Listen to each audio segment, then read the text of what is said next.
Hello and welcome back to the channel. This one I'm going to talk about how to get bigger profits in trading. So let's jump into it. So in this video there's going to be 4 different sections, but before we jump into that, make sure you subscribe to the channel. I do all things trading. It's all evergreen, so anything that will basically help you along your trading journey. So go ahead and subscribe to the channel. I really do appreciate it.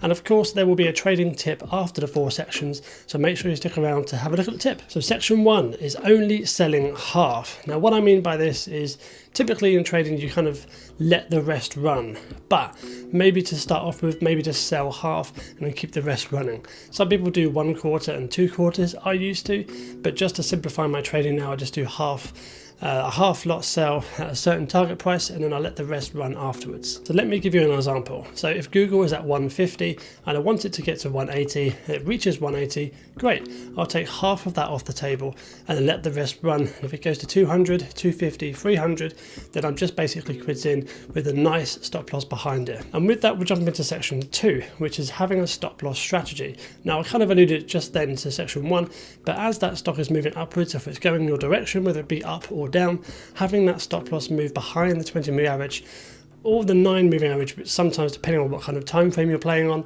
but for me typically probably 99% it's got to be the 20 moving average. Now what I would do is as the stock is kind of moving upwards, I would just follow that moving average up behind it, and this basically gives me a certainty that the trade is going to make money, whether it's going to be a gap down the next day or if it's just going to gently dribble down into the stop loss. And that's just trading, but to make sure you kind of have that risk management as you go through the trade as it matures, so basically concrete and give yourself some bigger profits in trading. I kind of waffled at the end there, but you understand what I'm getting at. Now the third section of this video is risk to reward. Now for me typically I enter at least a 2-to-1 risk ratio, which for example if you enter a stock at $10, you want it to get to $12 and you want the maximum loss to be $9.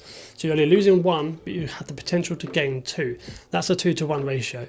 Now typically I actually look for a 3-to-1 or 4-to-1, and of course if it hits that 3 or 4-to-1, I take 50% off the table and I let the rest run, as we alluded to in section 1 of this video. And then if it goes to $13, $14, $15 or $16 or even above $20, then I'm maximizing those profits. I'm getting much bigger profits if eventually obviously it will stop out with section 2 of the video, so you can kind of see how it all kind of plays into each other, and trading is a lot like that. You kind of use a lot of things together to gain that confidence, to give you confidence and the edge within your trading. So when you're looking for these risk to reward ratios, make sure you're kind of looking for a good entry point. So if it's at the bottom of a support or if it's just broken out of a trend line at the very bottom of it and you can kind of put a stop loss just below it, as I mentioned you could put it at $9 if you want to enter at 10, then you can aim for about 13 or 14, but that's obviously a 3 to 4 to 1 risk ratio, which is very hard to say. But you can see what I'm getting at. The risk to reward ratio is very beneficial if you can manage it well. Now number 4 is actually instrument focus. It's basically giving you bigger profits because you understand the asset a little bit more.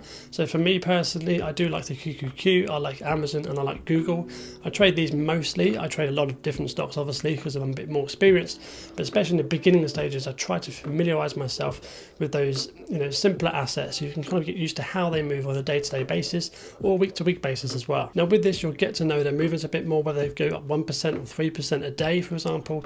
That gives you a little bit more of a bit of an edge because you kind of know which direction they're going to go in and how much they're going to go in that direction. Now of course nothing's for certain, you don't know what's going where at any given moment of course, but you can kind of have that idea of where Google might end up at during the day given the news, given the market momentum, and this obviously results in a higher win rate of course, and that obviously ultimately gives you bigger profits, which is why I put this section in this video. So just to cap that off, make sure you kind of start with maybe 2 to 5 different instruments when you're just starting out, and then you can kind of go a bit higher. But even now personally I have 2 to 5 instruments and I kind of just stick to them. Now well done for getting this far through the video. You have been waiting for the trading tip, so now I'm going to deliver the trading tip, and that is managing your risk regularly.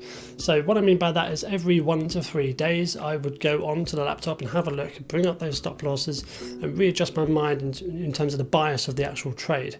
Now what I mean by that of course is if after 3 or 4 days you come back to the screens and you're looking at your swing trades and you're thinking actually this is broken downwards or it's not quite making the move I wanted it to, maybe it's time to cut that trade. Maybe you can just kind of cut the loss and move on to another one, or cut the slight gain if it's just kind of traded flatwards. But as I was saying, obviously making sure you come back to those trades every 1 to 3 or 4 days. Obviously life gets in the way, but do try and get that kind of half an hour on the screen to look at those stop losses, bring them up, make sure you manage that risk. And Ultimately, as a swing trader or just a trader in general, managing your risk is one of the main things, apart from psychology, of course. That's a whole different ball game. But if you can manage your risk throughout a trade as it matures, then you're 90% of the way through trading. Of course, it's easier said than done, but it's very, very possible to get into that habit, have that discipline within your trading to kind of push through and get that management sorted early on. Otherwise, you're going to lose a lot of money. But anyway, that's it for this video. Thank you very much for watching. There's a video on the screen now for you to continue your trading journey. Take care, trade safe. Oh, and don't forget to subscribe to the channel. I do appreciate it.